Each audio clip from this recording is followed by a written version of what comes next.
Now, in the aftermath of Hurricane Melissa, Western Jamaica is still reeling not just from the physical damage, but from the emotional toll. Many residents in parishes like St. James, Hanover and Westmoreland are struggling to process loss, fear and uncertainty. Joining us now is psychologist Dr. Olivia Rose, who's in studio, and consulting psychologist Dr. Leakim Samaj, who's on Zoom. And they're here to help us understand the mental and emotional impact of this disaster and what healing might look like in the weeks ahead. So, Dr. Rose, let's start with you. What have you been observing in the days following Hurricane Melissa, where mental health is concerned for residents in Western Jamaica? There are so many things that have been observed, especially as it relates to the mental health and emotional state of the people who have been directly and indirectly impacted. For example, you would see some symptoms of acute stress where there's numbness, irritability, people crying, people just uncertain of what's happening or what's going to happen. The social aspect of it, you would see some pro-social behaviors, even though there are evidences of antisocial behavior. But the pro-social ones look like persons organizing, trying to help, sharing of stories, just trying to lift each other, even making joke and having humor about the whole situation, and just organizing in a way that those who need the help can get it. And of course, there are some antisocial behaviors that I would have also observed, where persons will take more than they need, or there are some persons who have not yet received, and because of whatever reason they are still collecting. There would have been also persons doing that from a survival point of view, as well as from a criminal point of view. So, Dr. Samaj, has your observations been the same? Well, a little varied. I speak not just as a psychologist, I speak as someone who was impacted very negatively by Hurricane Gilbert. I lost my roof. I had no water for 3 weeks. No electricity for 1 year, all right? So I've been there. But the first thing you do, you focus on what you can control. What can you do? You draw on those energies. At the end of the 3rd week, I sent my wife and children to live with relatives elsewhere, because you can't compromise your children's education. You can't rebuild after a storm and educate children at the same time. Reconnect with others as much as you can, because, you know, strength can be amplified when you share ideas and you share observations. Reduce your media consumption, social media and traditional media, because the media is so saturated with issues of trauma and destruction. You don't need no more of that. So limit your consumption of that. Accept what you feel, the anger, the fear, but guess what? Sometimes you'll have joy. So that's why you interact with other people as much as possible. And I encourage people to document, make notes, write poems, draft your own story, talk about it, because that's part of the healing process. Now, Dr. Rose and Dr. Samaj, we've been speaking a lot about how for us right now here in Jamaica, it feels like we're living in 2 different worlds. What we're seeing in Kingston is not what we're seeing in St. Elizabeth, for example. Dr. Rose, what we find happening as well for those persons who live, for example, in Kingston, those who may not have been affected so severely by Hurricane Melissa, survivor's guilt. How do we cope with survivor's guilt?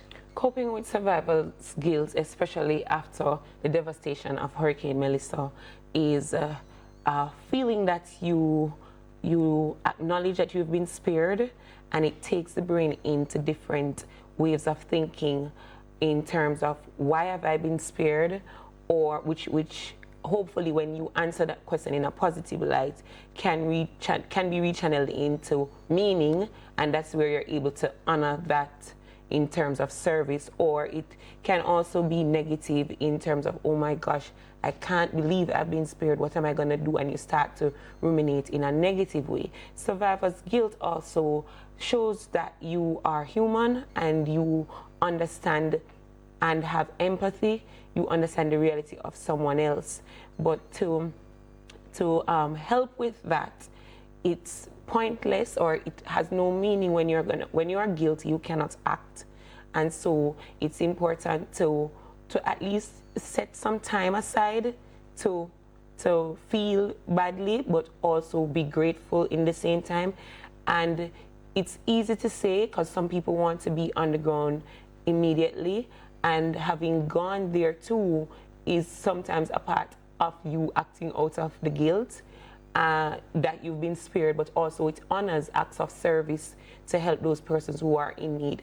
So it's something that we all have been affected, especially for the persons who also have not even yet gone. And as Dr. Samaj said, please limit your consumption of the media. I hope the journalists will have some time to take a break and unplug, because the saturation of all of what's happening can really amplify the guilt that you may be feeling. Speaking of all that's happening, there have been several reports in the last week alone, last 2 weeks, of looting, persons looting stores, supermarkets, all of that. Dr. Samaj, from a psychological standpoint, what drives this kind of behavior after disasters like Hurricane Melissa? There's a survival mechanism that kicks in. Behavior has to be contained and controlled. So one thing that happens after a disaster is that the control mechanisms, the police, all of the things that contain and control behavior are drawn elsewhere. An individual will take advantage of this. It's unfortunate, but it's a part of who we are as a people. And those of us who know better have to be willing to speak up. And it's your own friends and relatives that are doing this. We see it on a daily. If it is an accident, if a truck crashes with goods, immediately everybody tries to loot the truck without even checking to see if the driver is hurt. But it's one of the darker side of our humanity. But we need to speak out against it and encourage your don't do it. See how you can help.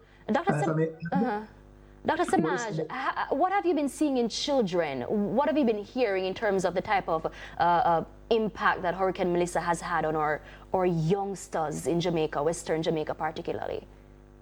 That's why I started with what I said, what I did, because any talk about how we can reopen school fast, that's out of the question. After 3 weeks, I took my children totally out of the area and sent them elsewhere, to friends, to relatives, and they did very well. Children are traumatized. The younger children, many of them will actually regress, go back to bedwetting, because if you can't trust your house, if that stability, you don't have a home, the continuity, and it impacts the children significantly. So the most important thing we can do, get them out of the area. We don't have to wait on what the government does. Do you have a friend who is in an area that was not impacted? Do you have relatives elsewhere that you could send your children to for a period of time? Because it's the most impactful way of saving them the trauma. It's very hard for them to be there, doing it day after day. Okay, and Dr. Rose, we're wrapping up now. 10 seconds. What can we do going forward, healing, in terms of persons, especially who've been mentally affected by Hurricane Melissa? Healing is going to be a collective process, and we have to draw on the resources and strength of each other through storytelling and build on that cultural resilience that we have as a people. Of course, I'm going to make a plug for sport, because re-engaging in activities, sports and the creative industries actually, storytelling, drawing, art, poetry, songs, and so on, as well as just relying on the strength of each other to move us through this tedious and slow process, which is not going to be a sprint. No, I'm happy you mentioned sports, because that's where we're actually heading next. I thank you so much, psychologist Dr. Olivia Rose. And on Zoom, we had psychologist Dr. Leah Kim Samaj. Thank you both so much for sharing on this matter that really is a very, very pertinent one.